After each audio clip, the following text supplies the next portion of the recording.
Seguro que los patitos vamos a tratar del tema un poco como hablamos ayer del presupuesto y su necesidad para ser ejecutado en tiempo y forma. Aquí nos vamos a continuar con lo que dije, lo último exactamente, de la composición de las instituciones y la necesidad de llegar a acuerdos. Cuando uno ve la elección y tenemos la idea ciertamente de la Fórmula 2 respecto de la transformación de los resultados electorales en representantes electos, ya se juega al pactómetro. De este con este, aquellos con no sé quién, sobre todo teniendo en cuenta la idea de que en principio es raro ver mayorías absolutas de un solo partido, sobre todo en estos tiempos posteriores a la cataclísmica visión de lo que sucedió en 2014 con la irrupción, no solamente de Podemos, sino también de Ciudadanos en el Parlamento Europeo, la abdicación de Su Majestad el Rey Juan Carlos de Borbón y Borbón, y una situación que conllevó a la desaparición de una mayoría absoluta del Partido Popular en las elecciones de 2016, y con una situación que supuso la renovación de ese compromiso, no solamente en 2015-2016, sino la repetición de elecciones de 2016, sino también luego en 2018 la moción de censura, las primeras elecciones, las segundas de 2019 y todo lo que ha sucedido. Tenemos, por tanto, un esquema de cosas en el que aparentemente la debilidad institucional deriva de una debilidad política, de desconfianza en los representantes electos, pero olvidando que al fin último descansa esa situación de los representantes electos en la población, que ejerce su libertad tanto a la hora de configurar los partidos políticos, como a la hora de presentar las candidaturas, como a la hora de hacer campaña dentro de su posibilidad. Y que no se me diga, porque puedes presentar los partidos políticos en el registro del Ministerio Interior. Hay más de 8.000 que están registrados. Puedes hacer campaña y Alvise, la ardillita, ha demostrado que alguien sin los medios tradicionales puede hacer una campaña que fuera sustentada en redes sociales, sobre todo Telegram, y que sea impactante para tener 3 eurodiputados. Cierto es que las elecciones europeas son percibidas de segundo orden y por tanto la gente está dispuesta a echar su voto a lo que haga falta, con la componenda de que creen que no sirve para nada. El Parlamento Europeo sirve para mucho y la gente debería de acercarse al conocimiento debido a que buena parte de la legislación que se transpone en las instituciones, en el caso del Estado español, Congreso y Senado, en otros países es compuesto respecto de instituciones subestatales, como puedan ser las comunidades autónomas, que tienen en buena medida competencias de ejecutabilidad exclusiva, como por ejemplo vivienda, sanidad, educación y servicios sociales. Por tanto, tendrían que tener mayor presencia en esta situación de transposición de leyes, de normativas y reglamentos que vienen de Bruselas, lo cual ciertamente resulta curioso porque no es solamente que vengan de Bruselas, porque a través del Coreper nos encontramos con la situación de que los representantes permanentes, los embajadores de los países, hacen la legislación desde el desmenuce, y luego van pasando en dirección hacia el Consejo Europeo, el Consejo de Ministros, consejos de jefes de Estado y de Gobierno, que son los que hacen la colegislación con la Comisión Europea y luego con la aprobación de todo esto en el Parlamento Europeo, que todavía no ha llegado definitivamente a ser un parlamento, pero las conclusiones del Club de Cocodrilo en 1981 y lo que supuso el Acta Única Europea del 86 con respecto de lo que el Parlamento Europeo es ahora, la diferencia es abismal y Simone Veil, primera presidenta electa de un Parlamento electo europeo del 1979, daría unas volteretas de alegría si viera el Parlamento que preside hoy el Roberta Metsola de Malta. Por tanto, hay que tener cierta confianza con las instituciones europeas y saber ciertamente que ese voto sirve más que para el cabreo, aunque hay otra gente, como por ejemplo cierto eurodiputado chipriota, que es activista, influencer y que es eurodiputado por Chipre. Por tanto, en otros países también tienen esta percepción de lo que es el voto europeo. Y por lo tanto, el tema de Alvise da esa idea de que uno puede presentar una candidatura, uno puede estar barrido de la formación de los medios de comunicación y aún así impactar con un discurso con cierta población. Por tanto, 8.000 candidaturas, 8.000 partidos, 8.000 posibles vías, y si no tienes la tuya, puedes constituir el tuyo propio, tu propio partido. Es difícil, ciertamente, pero los partidos pequeños tienen también una cierta forma de boca a oreja, de recibir ese apoyo para poder ser presentados, con la dificultad respecto de los avales que uno necesita para las candidaturas, pero cuando las elecciones son de larga vista, puede uno empezar a tener una cierta logística respecto de preparar esa posibilidad de los avales y tener ya una red más o menos establecida. Si, por ejemplo, uno quiere ir a las elecciones municipales, que sabe que va a ser el día 22 de mayo del 2027, por ejemplo.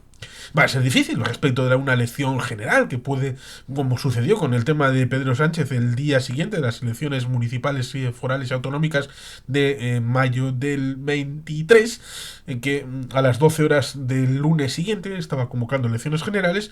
Eso es complicado, puede pillar a contrapié, pero uno puede, con estas otras elecciones, que sabe que son elecciones municipales, forales, autonómicas, de cabildos, insulares, puede tener esa idea de ese horizonte e empezar a tejer esa red de apoyos para que esos cargos municipales, concejales de listas independientes, salientes, le puedan ofrecer ese apoyo, que no es un apoyo de adhesión, sino apoyo para que puedan presentar esa candidatura y que la gente pueda votar.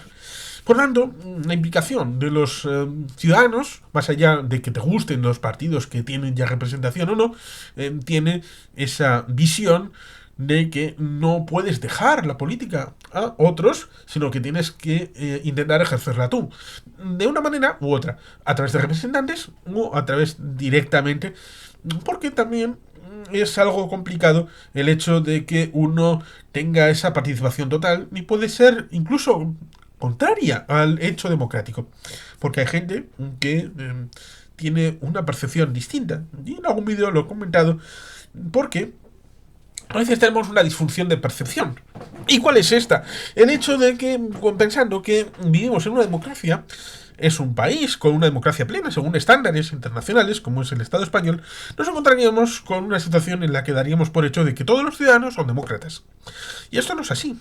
Solo teniendo en cuenta que la formación de los ciudadanos para la democracia es bastante deficiente y se da bastante por hecho, como cuando había la mili se daba el valor, por supuesto, del candidato que había superado las milicias. Y por tanto, prefigurar la idea de que todos los ciudadanos son perfectamente conscientes del sistema en el que funcionan, de las vicisitudes, de los entramados, ya sea de la relación entre instituciones, del orden jerárquico, horizontal y vertical, pueda ser una suposición bastante ociosa.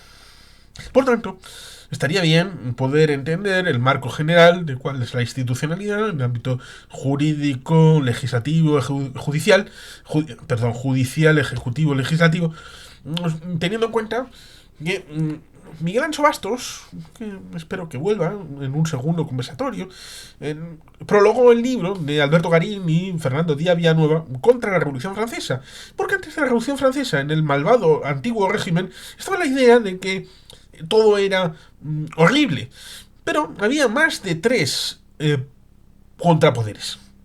Había bastantes más, señoríos jurisdiccionales, una serie de elementos. Por ejemplo, ahí está el Parlamento de Navarra, en la ciudad de Pau, que es la originaria de la dinastía actualmente reinante en Suecia, que, el general originario, que era general de Napoleón, tenía aquí un tatuaje revolucionario y pro-republicano, y acabó siendo rey. En ese parlamento era una institución más jurídica que legislativa, pero tenían ciertos controles y toma de decisiones a nivel cercano. Lo mismo que en el ámbito foral nos encontramos con situaciones del ámbito de la anteiglesia, el ámbito comarcal, la Junta General y la Diputación Foral como instituciones que vertebraban el territorio, por ejemplo, en el Señorío de Vizcaya.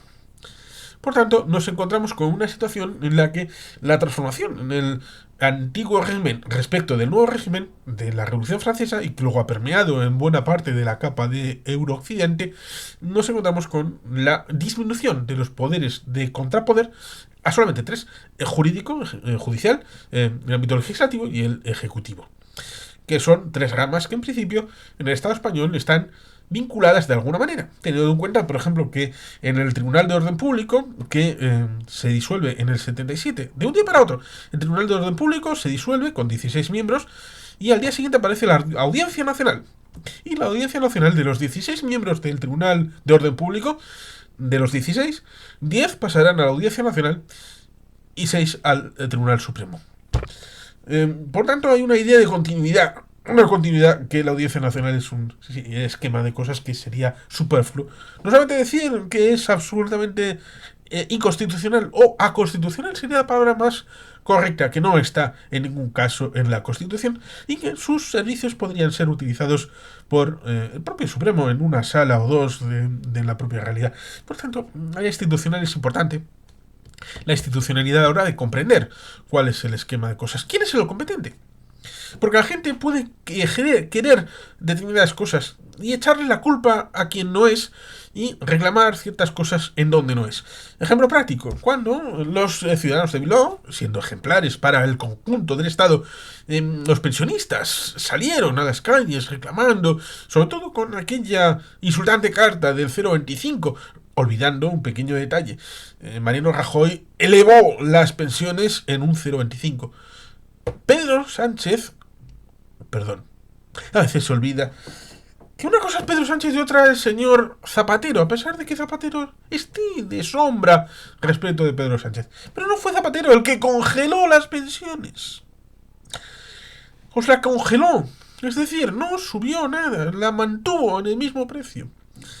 Y por tanto, cuando nos encontramos con una situación como esa, olvidada a través de la carta de Fátima Báñez de la subida del 0,25, luego nos encontramos con la idea de que se va a protestar ante el Ayuntamiento de Bilbao, cuando hay otros lugares en Bilbao para poder protestar. Por ejemplo, la Embajada de España en la Plaza Federico Moyúa, bueno, embajada, delegación del gobierno de España, el Instituto de la Seguridad Social, que está al lado de la Sagrada Familia, perdón, la Sagrada Familia es Barcelona, ligado con la Semana Trágica en 1909 y todavía está terminándose, lo cual ciertamente resulta curioso porque podríamos decir, a modo anecdótico, que se ha inaugurado Notre Dame, pero las instituciones españolas no han enviado a nadie. Luego se van a cabrear los franceses y cuando hay que inaugurar, y no va a pasar muchos años para la inauguración de la Sagrada Familia de Barcelona, cuando no haya ningún activista francés, ningún presidente francés, ningún ministro francés, nadie francés en la inauguración de la Sagrada Familia, pues dirán: ¡sacre! ¿Por qué ha sido esto? Pero bueno, a lo que iba, aparte del chiste de la Sagrada Familia.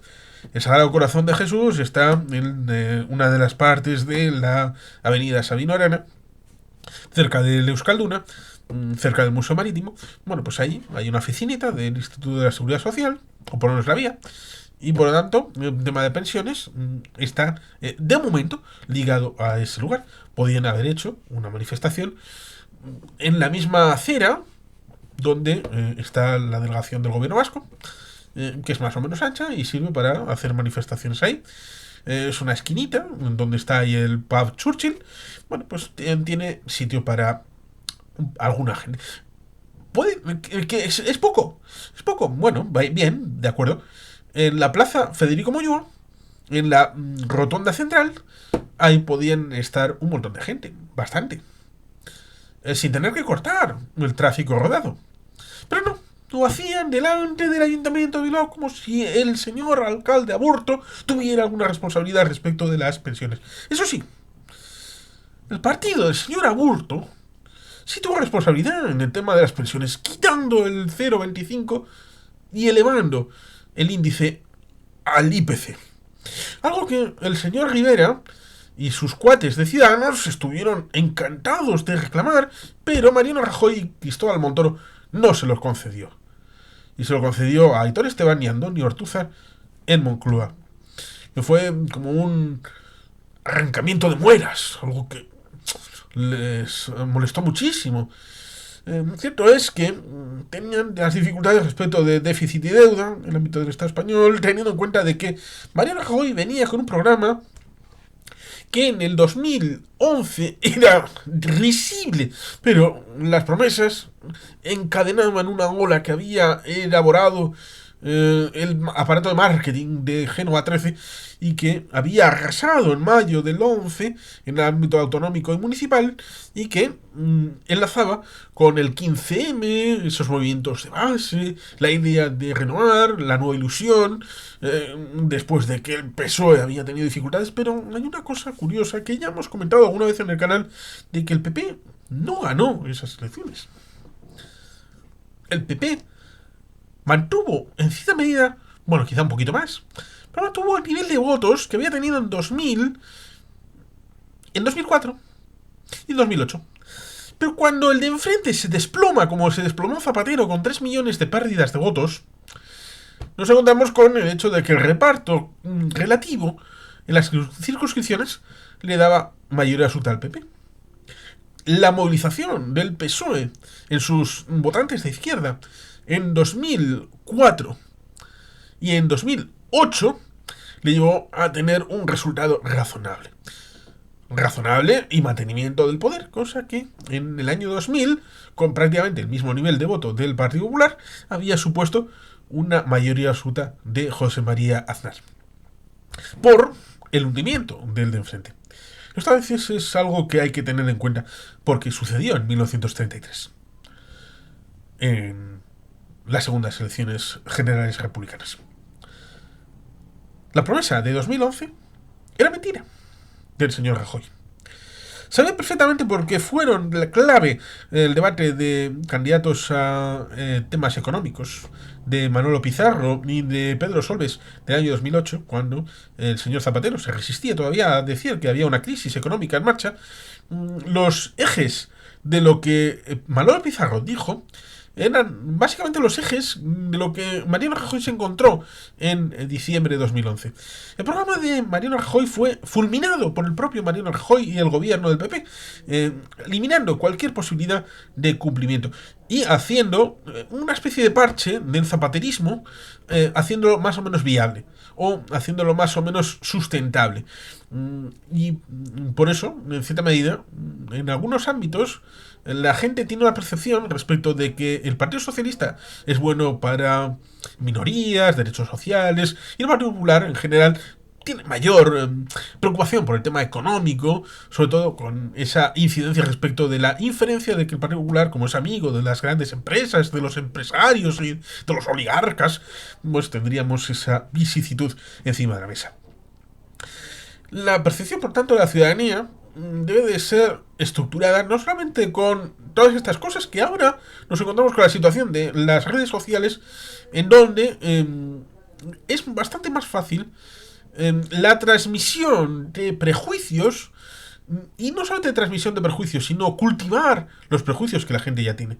Sobre todo con esa ciudadanía que no está formada, no está informada, no está preparada para comprender la complejidad del ámbito institucional, a pesar de que venga de muchos años y que sea gente que ha votado desde hace 40 años, fácilmente.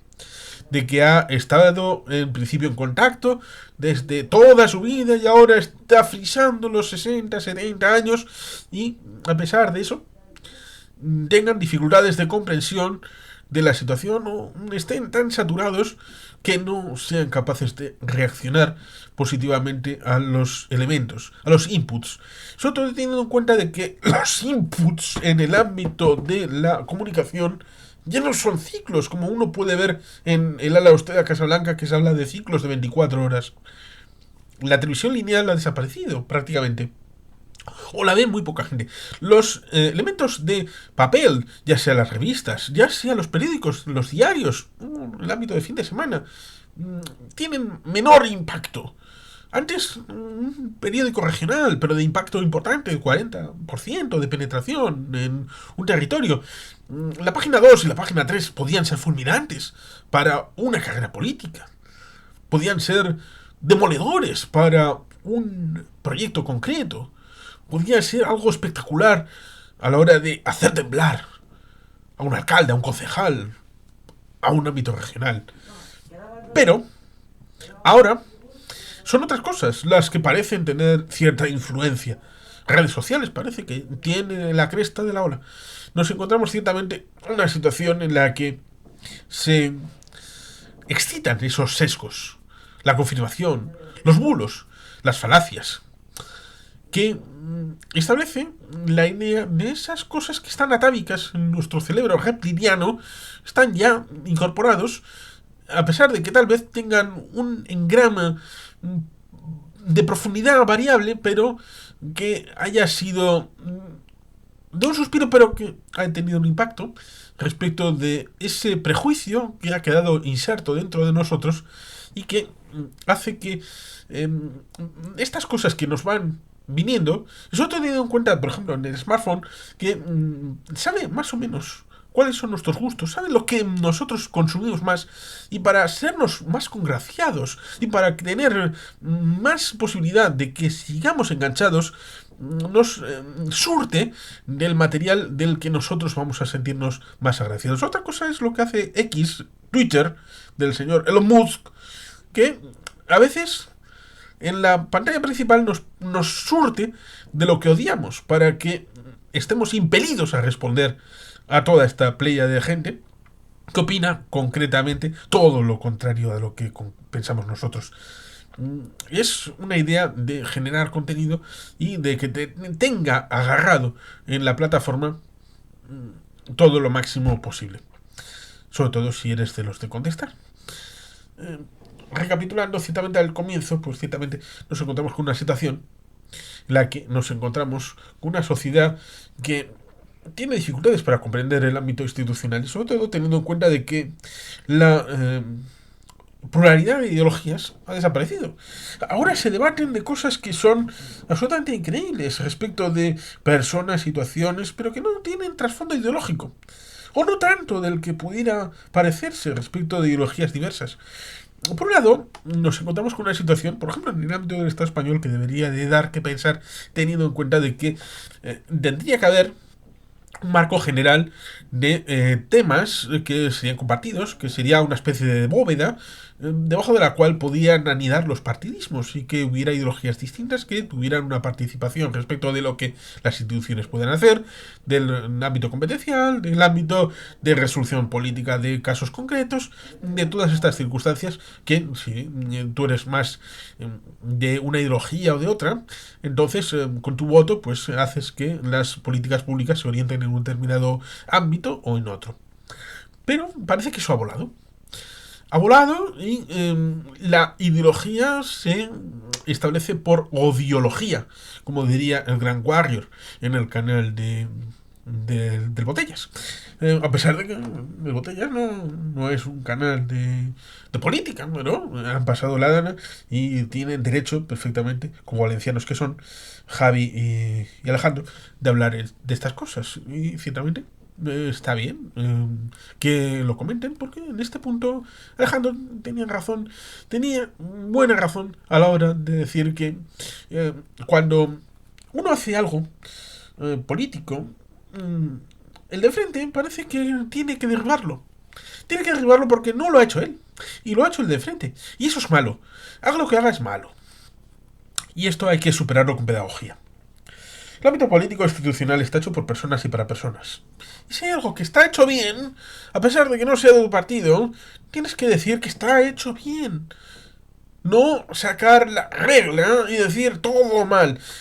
Porque, evidentemente, la sociedad está hecha no para que el que gobierna gobierne y el que no gobierne simplemente diga que no. Porque cuando eso es una especie de trinchera. Una trinchera que se abre. Como decíamos ayer con el tema de presupuestos, aunque con una manera solamente sucinta con respecto del presupuesto aprobado en el ámbito de Guecho respecto de gobierno municipal, PNV, Partido Socialista y el apoyo, con abstención sí, pero apoyo, en fin de cuentas, del Partido Popular, nos encontramos con una situación en la que ciertamente, en principio, el gobierno debería de presentar sus proyectos como por ejemplo la ley principal del año, que es el presupuesto. Nos encontramos con el hecho de que Jácome en Ourense no quiere presentar los presupuestos, pudiendo hacerlo porque tiene mayoría absoluta con el PP, gobierno de diputación, gobierno del ayuntamiento, en ámbitos yin y yang. Nos encontramos ciertamente con una situación ahí que es cuestión de vocación política. De vocación política. Si uno ha recibido los votos de un pueblo a un partido, esto es en apoyo de un programa electoral. Y ese programa electoral se desmenuza, o debería desmenuzarse más allá de literatura, en cosas concretas, medidas. Y esas medidas, ya sean explícitas en el ámbito del programa electoral, como luego en el ámbito de desarrollo que pueda establecerse respecto del programa electoral, que debería de ser mandato imperativo, porque el elector y electo tendrían que tener como base de contrato de obligado cumplimiento ese programa electoral, que no solamente es de cumplimiento si uno está en el gobierno, si uno está en la oposición, puede introducir elementos, incluso con un gobierno de mayoría absoluta, que puedan tener esa vocación negociadora, o si la medida es buena, muy buena, debería de ser capaz de aceptarla por el bien de la sociedad, porque uno cuando gobierna no es un dios, no es todopoderoso, no es alguien que lo sepa absolutamente todo. Uno puede tener fallas, uno puede tener olvidos, o puede tener la idea de que quien abarca mucho poco aprieta, o quien aprieta poco es porque abarca mucho. Y apretando mucho, pues igual abarcas poco, y hay algunos elementos que se te han quedado fuera, que evidentemente te da cierta humildad el hecho de reconocer. Ah, sí, bueno, esto que presenta no sé quién está bien, y incorporarlo. Aunque luego pueda estarte la circunstancia de que a determinada ley, ya no en el ámbito municipal, en el ámbito de un parlamento, nos encontramos con la posibilidad de que se incorporen medidas de ese grupo de la oposición y aún así ese grupo de oposición te vote en contra de la ley. Pero tú, como gobierno, tienes la obligación de, si te parece bien, incorporarlo. Y luego explicar a la ciudadanía qué es lo que ha pasado con esa ley, con esas aportaciones y con ese voto en contra de ese grupo parlamentario. Y que al fin y al cabo, sean medidas tuyas o no lo sean, son medidas para el bien del ciudadano, para el bien del colectivo, que es a fin de cuentas lo que hay que considerar. Por tanto, cuando uno está en gobierno o en oposición, sea donde sea, el programa electoral es una herramienta con la aprobación de los electores que tiene que vehiculizar esas aspiraciones y siempre apegado a la realidad. Porque evidentemente, como decíamos ayer con el tema del presupuesto, las realidades son cambiantes. Lo que sucedió a principios de legislatura puede que a mitad o a finales sea una situación distinta y por eso se necesita una actualización del presupuesto al momento en el que se está viviendo. Y como eso, nos encontramos con el ámbito de la legislatura en el Estado español, que por eso es tan complicada y amerita una cierta explicación.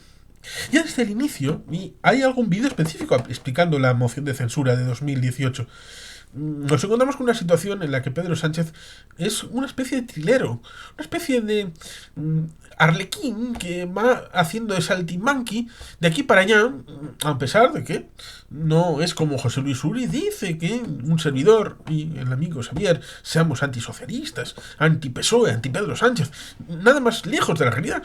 Tanto él y yo requerimos que la legislatura termine el último día de julio de 2027. ¿Por qué? Porque hay un programa que debe cumplir. Un programa tanto para Galicia como para Euskadi que requiere transferencias competenciales, que requiere una transferencia de recursos y requiere también unas actuaciones que evidentemente debe de ejecutar siendo presidente del gobierno.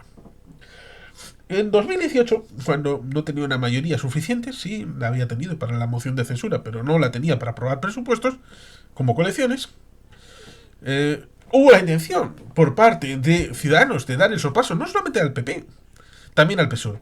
En esas primeras elecciones de 2019 hubo un resultado de 57 escaños para Ciudadanos, 66 para el PP y un número exiguo para el PSOE, que no tenía sino la primacía. Ganó esas elecciones. Y daban entre el 57 y creo que eran 123, ¿no? De Pedro Sánchez, del PSOE. 180. El señor Albert Rivera pudo haber sido bien vicepresidente del gobierno.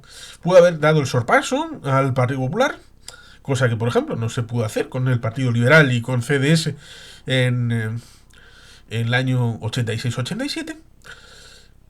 Cuando Óscar Alzaga y el Duque de Suárez pudieron haber laminado la herencia de Fraga a través de Antonio Hernández Mancha. Y en este caso, la Ibris le pudo a Albert Rivera. Creía que podía dar el mazazo, ese mazazo que Pablo Iglesias creyó que podía dar al PSOE y al PP en 2016. Incluso se creyeron los juegos de la prensa y de los medios de comunicación que decían que aquel debate del Estado de la Nación que debía de hacerse, en realidad el verdadero jefe de la oposición no estaba en el Parlamento. En 2015, en aquel debate del Estado de la Nación, en realidad el verdadero jefe de la oposición estaba fuera, que era Pablo Iglesias. Luego nos encontramos con que no fue capaz de hacer el sorpaso.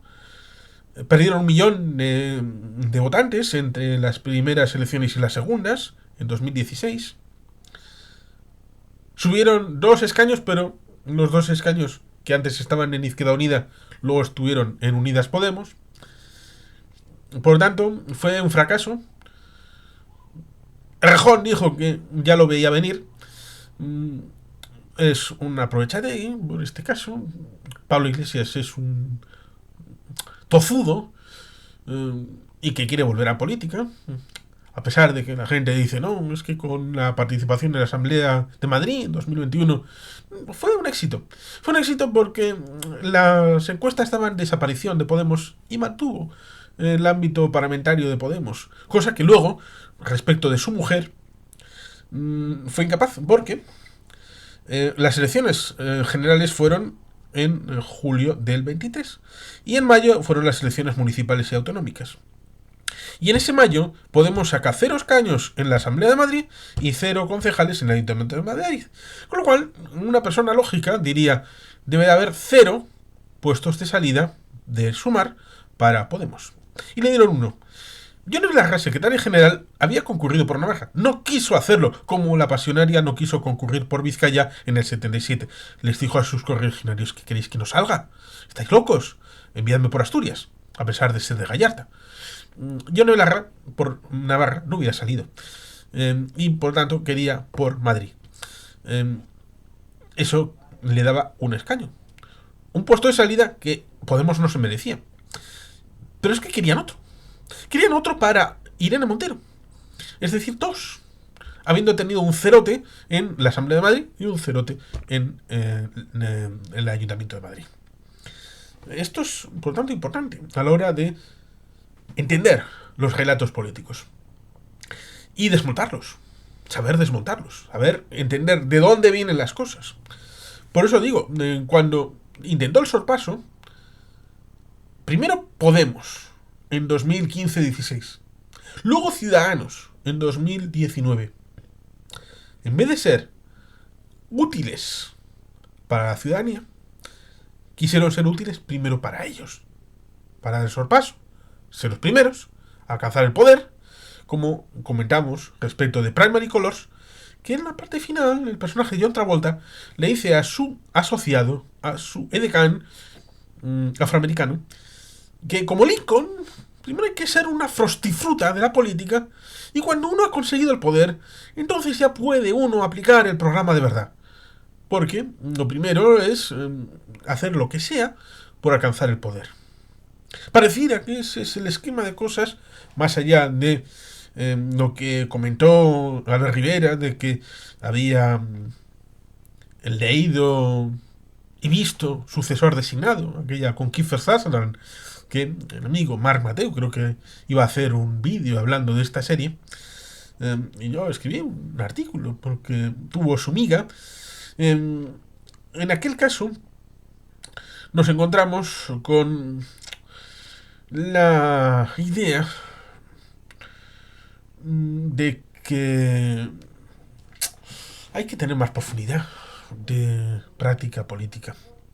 Él mismo dijo que era presidente de Ciudadanos por orden alfabético, la A de Albert.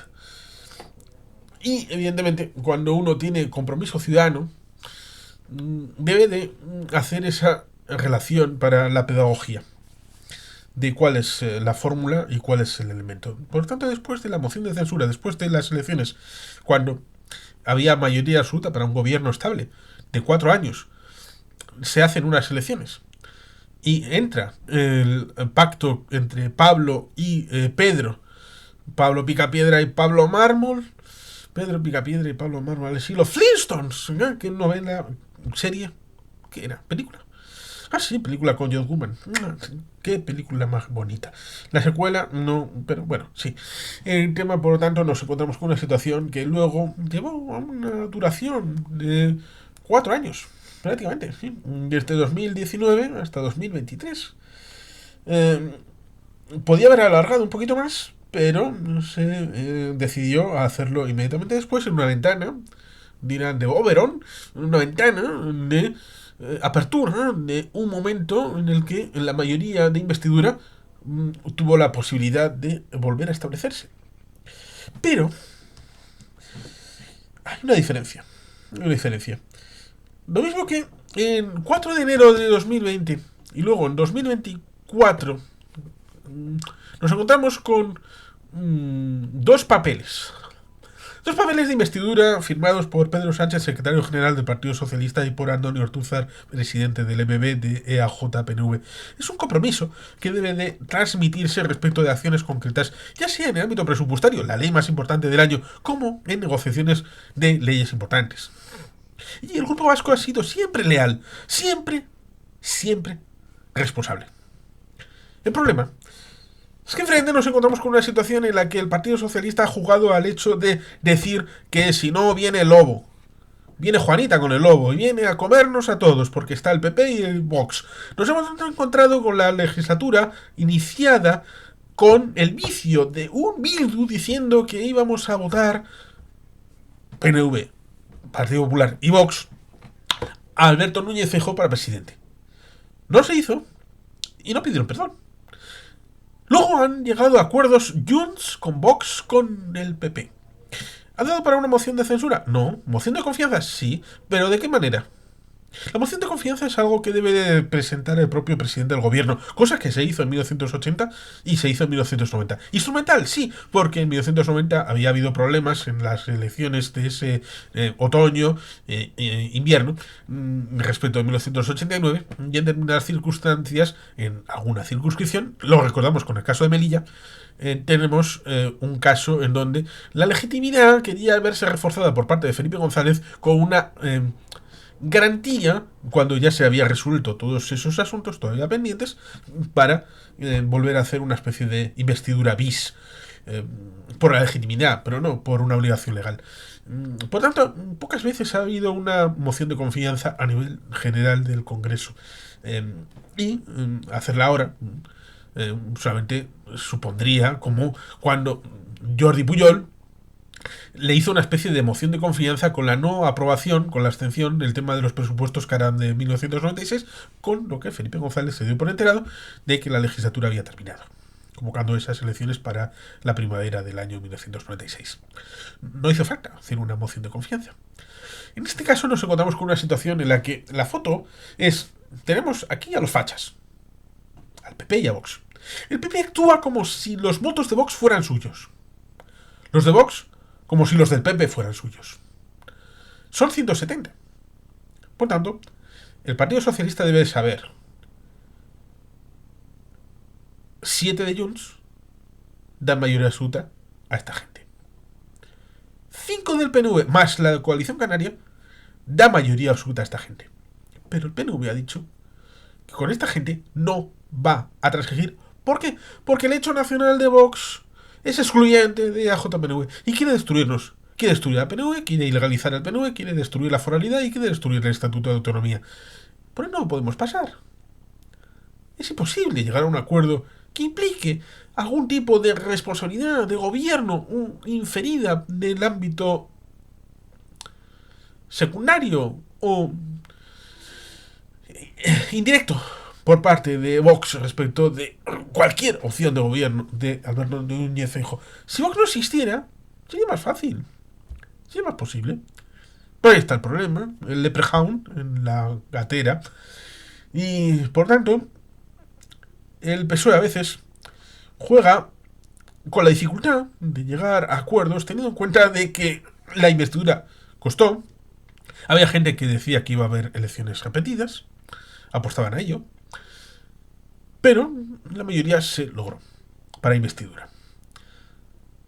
Conllevar, debido al factor Procés, que todavía sigue coleando por ahí, la situación respecto de Parlament de Cataluña, con el PSC, con Esquerra, con Podemos, en Comú Podem, con la situación de Junts, con Albert Batet, siendo el portavoz, pero teniendo el armario lleno de Puigdemones, Toni Comín, supuestamente, por ahí haciendo cosas.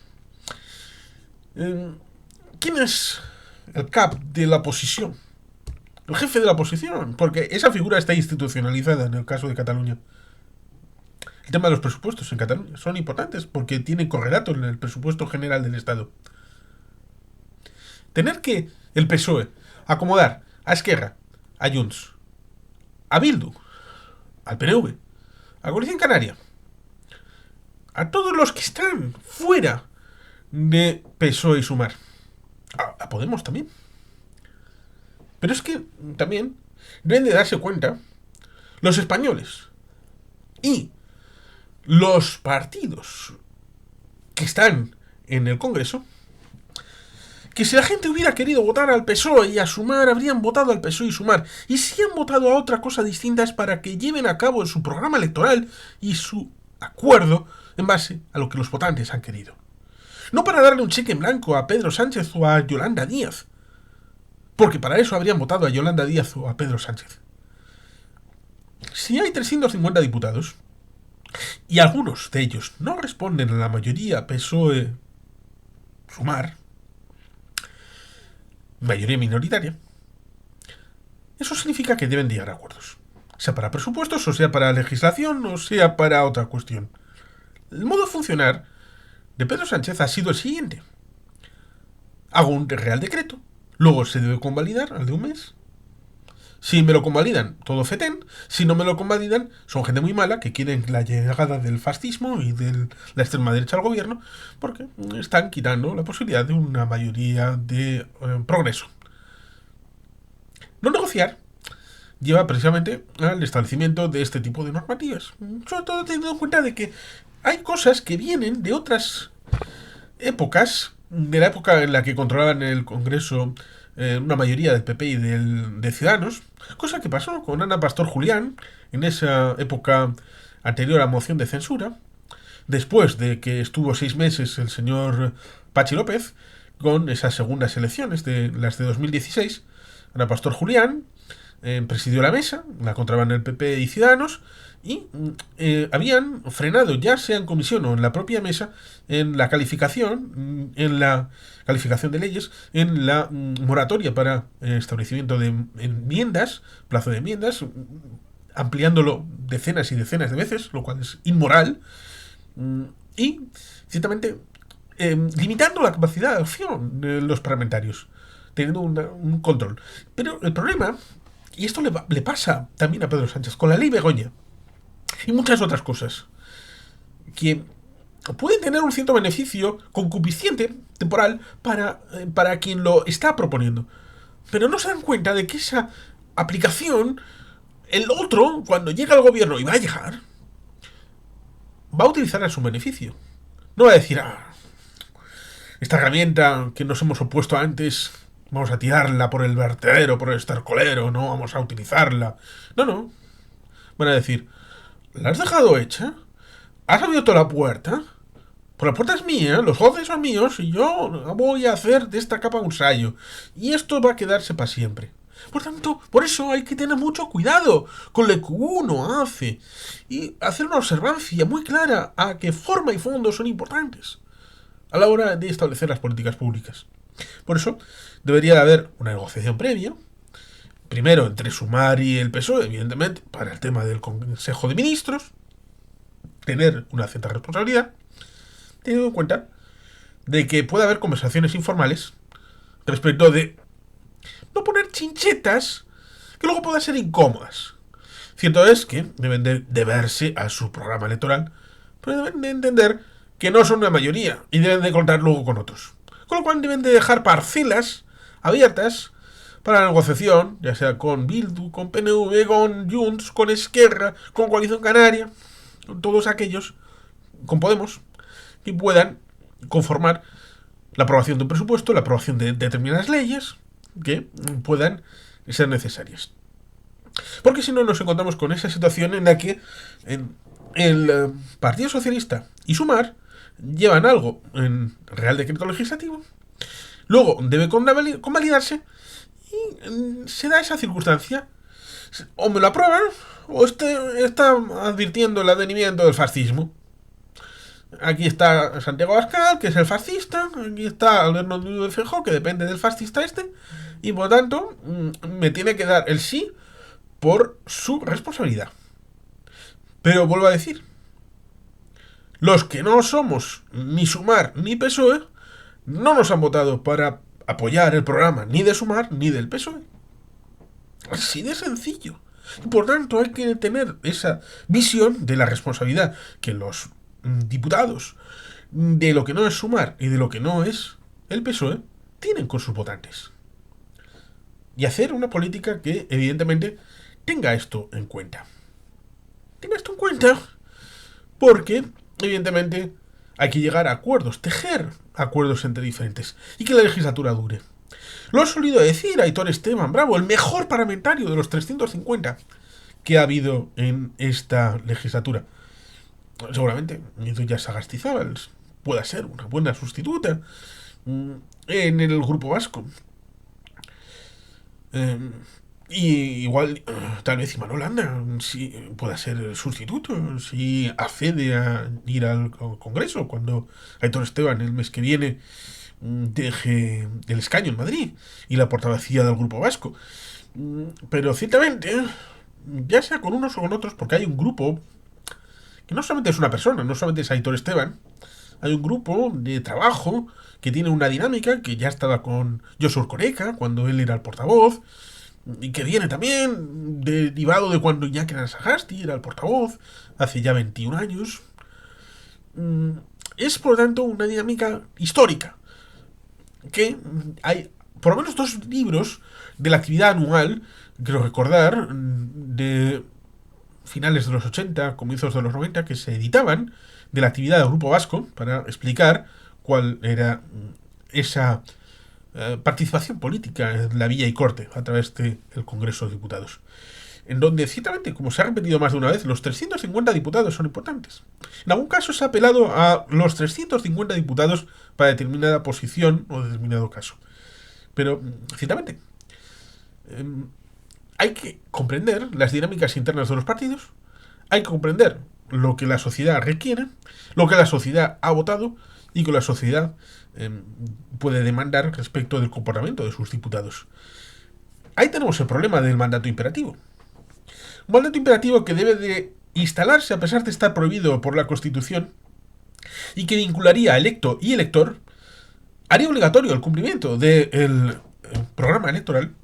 Tal vez podría establecer una idea del mandato a través de un ámbito revocatorio de ese mandato, con un referéndum. Lo mismo que se puede hacer un posible referéndum abrogatorio.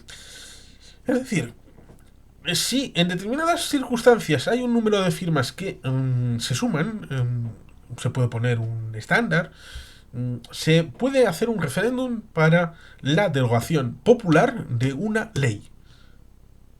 Eso puede hacerse tan fácil como lo que los suizos hacen todos los años en referéndums de participación ciudadana sobre determinados asuntos. Hace no mucho rechazaron una política supuestamente medioambiental verde y no creo que los suizos se hayan vuelto fascistas de la noche a la mañana y sean, bueno, seguramente alguno dirá que sí, que son de extrema derecha, fascistas y todos los correajes y todo eso. Ahí con sus vacas suizas y con su chocolate y su fondue. Bueno, pues habrá gente que lo diga. La participación, un servidor tiene un máster en procesos de democracia participativa, deberían de ser profusamente utilizados por las instituciones públicas, complementando ese mandato del ámbito representativo. En la situación actual del Estado español, sea con lo que pasaba con Mariano Rajoy en minoría, con Pedro Sánchez, que ha estado en minoría todo el rato, o con Alberto Núñez Feijóo, o el que le sustituya, porque va a haber un gobierno del PP. No sé cuándo, no sé cómo, pero el PP va a gobernar, en principio, salvo que haya una catacombe, un cataclismo en mayúsculo en el que el PP se disuelva, pero si el PP no se ha disuelto hasta el momento, no se disolvió en crisis anteriores, es difícil que se vaya a disolver ahora. Sea con el liderazgo de Alberto Núñez Feijóo, o sea el de Juanma Moreno, o el de Ayuso, alguien va a alcanzar la Moncloa y va a ser del PP. Por tanto, hay que tener esa mirada larga de los procedimientos, de las formas y el fondo a la hora de hacer la política, teniendo en cuenta la mayoría minoritaria, la diferencia, buscar, reconstruir, esto ya es utópico, reconstruir esa base de elementos compartidos, sobre todo teniendo en cuenta de que está el hecho de España es una unidad federal, es unidad, es federal, el artículo 2 que dice, el artículo 8 sí, pero el artículo 155, la aplicación es distinta de lo que dice el artículo, que viene de la Ley Federal de Bonn, y todos los artículos que son olvidados, porque se podría leer la Constitución y ver cuántos son olvidados para aquellos que piensan que la Constitución española dura media docena de artículos y ya está. Y la aplicación, ciertamente, de lo que es la situación en la Cámara, ya sea Congreso o Senado, lo que ha hecho el Senado a través del PP en esta legislatura, lo que la mesa en la calificación o en el tema de comisión y luego en el pleno, saber, ciertamente, superar esa presunción de que todo el mundo sabe porque ve a Ferreras, ve La Sexta, o entre chiste y chiste Broncano les cuenta algo. No, hay que hacer algo más formativo y esto corresponde a los propios partidos, a sus propios militantes, explicarles cómo es este sistema, cómo funciona, actualizar ese conocimiento, hacer ver, como por ejemplo ha hecho Héctor Esteban en diversos pachoquis, explicación de la política del momento, también lo ha hecho el señor Mediavilla, Burukide del EBB, en alguna charla, charlas que pueden ser de actualidad, formativas, esto, el equivalente en los diferentes partidos deberían hacerlo, a la hora de hacer entender cómo la actividad de determinados partidos y determinados líderes en el Congreso ha sido de el poder va a venir a mí porque yo soy el indicado y yo soy el que va a salvar a España. Y este mal, beatíficamente mesiánico, ha sido víctima Pedro Sánchez, Pablo Iglesias, Albert Rivera y muchos otros que no voy a decir. Pablo... ¿Cómo era aquel Pablo del PP? El de Ávila, el que se subió a un tractor. Ayuso le derribó, ¿os acordáis, verdad? Pobre Pablo. Ahora está con la inteligencia artificial. Y Lanzagüitos, que era el segundo, ahora ya no sé dónde está. Habrá vuelto a Murcia, seguramente. Murcia, qué grande eres. Sobre todo Karim Jalal Peche, un gran murciano. Qué muchacho más grande para el que quiera conocer la Unión Europea. Un canal maravilloso. Ojalá algún día venga a este canal para hablar con él. Teniendo en cuenta de que escribí mi libro Europa temida molestia, que está disponible en Amazon. Pero ciertamente esta idea de ser mesiánicamente ungidos para la salvación de España casa muy mal con el hecho de que luego hay que negociar entre diferentes, de que hay que pactar entre diferentes, de que las leyes deben de salir porque tienen impacto en la sociedad, de que no hay que hacer una visión mesiánica del poder que tiene el boletín oficial del Estado, sino hacer práctica, no dogmatismo ni demagogia, sino hacer cosas concretas. Si hay que hablar con la patronal, se habla con la patronal. Si hay que hablar con algunas asociaciones, se habla con las asociaciones. No puede ser que una respuesta cultural estadounidense a un problema cultural estadounidense como ha sido el llamado wokismo meta sus zarpas, por ejemplo, en la ley trans o en la ley del solo sí es sí, haciendo oídos sordos a expertos y metiendo en la normativa cosas que están en contra incluso del artículo 14 de la Constitución, que habla de la igualdad de todos los españoles, invirtiendo la carga de la prueba de yo te creo hermana, por lo tanto, si eres hombre, eres presuntamente culpable. Y como esto muchas otras cosas, que son pasto del debate precisamente, sobre todo en programas como el de Al Rojo Vivo de Ferreras, y que hace de pantalla respecto de problemáticas que puedan tener una necesidad de debates más sosegados, más profundos, pero socializados, con la participación no solamente en la urna, sino también en el acompañamiento, ya sea a través de los partidos, ya sea también a los que no son asociados a partidos, para que cuanta más gente pueda estar participando de la toma de decisiones, mejor. Para que las tomen como suyas, como elementos que son propios de una sociedad que esté en marcha, que esté activa, que esté funcionando para seguir teniendo una sociedad, un tejido vivo, un tejido de actividad. Por eso, evidentemente, los partidos tendrían que tenderse la ropa a la hora de ponerse en el modo automático. No puede ser. No puede ser que den por hecho que, como lo de enfrente es peor, den por hecho los votos a favor de una convalidación en el Congreso, que deben de tener en cuenta los posicionamientos antes de tomas de decisiones, entender cuál es la realidad actual, no la que les gustaría, y actuar en esa consecuencia respecto de lo que es y lo que va a ser. Y solamente por eso se podría hacer lo que debe hacerse, que es, en el caso de Pedro Sánchez, cumplir con los socios, cumplir con los programas, con los acuerdos y intentar llegar a la finalización de la legislatura. No porque sea Pedro Sánchez, sino porque es bueno que las legislaturas terminen. Porque no se puede pulsar el botón de barajar de nuevo, devolviéndole la responsabilidad a la ciudadanía. La responsabilidad ha sido transferida a los partidos, a los grupos parlamentarios. Y estos son los que deben de dar el callo porque han recibido el mandato de ustedes, pónganse de acuerdo. Deben ponerse ustedes de acuerdo, les hemos mandatado para eso.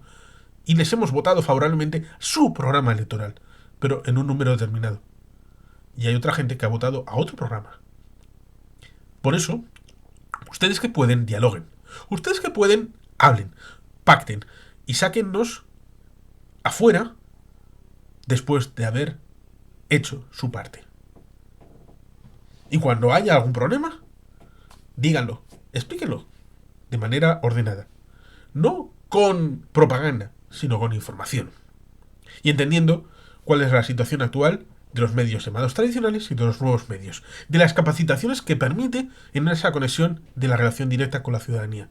Y por eso debería de hacerse esa reflexión respecto de en qué punto estamos, cómo es la realidad en los diferentes, ya sea en el ámbito del Congreso o Senado, porque se ha succionado en buena medida los debates llamados regionales o de nacionalidades, en el ámbito de las diputaciones, en el ámbito de los municipios, por el debate nacional, así llamado, el debate de Congreso y Senado, cuando muchas cosas no se deciden en el Congreso, sino se deciden arriba, en el ámbito europeo. Con el concurso de instituciones del Estado español, sí, pero arriba. Y otras se deciden abajo. Se deciden en las comunidades autónomas, en las diputaciones, en las comarcas o en los ayuntamientos. Por tanto, hay que poner el foco de nuevo en la redimensión de cuál es la España real y no la España que algunos quieren trasladar solamente con dos colores, cuando hay toda una paleta de horizontalidad y verticalidad de instituciones y de realidades en las que solamente el tejido completo de los partidos, de las instituciones y de la ciudadanía puede dar soluciones a los problemas que están acuciantemente encima de la mesa. Y bueno, espero haber hecho algo positivo, tanto ayer con los presupuestos como hoy con esta situación política. Sin más, queridos patitos, es que ricasco agur bat, Betty Gelpian.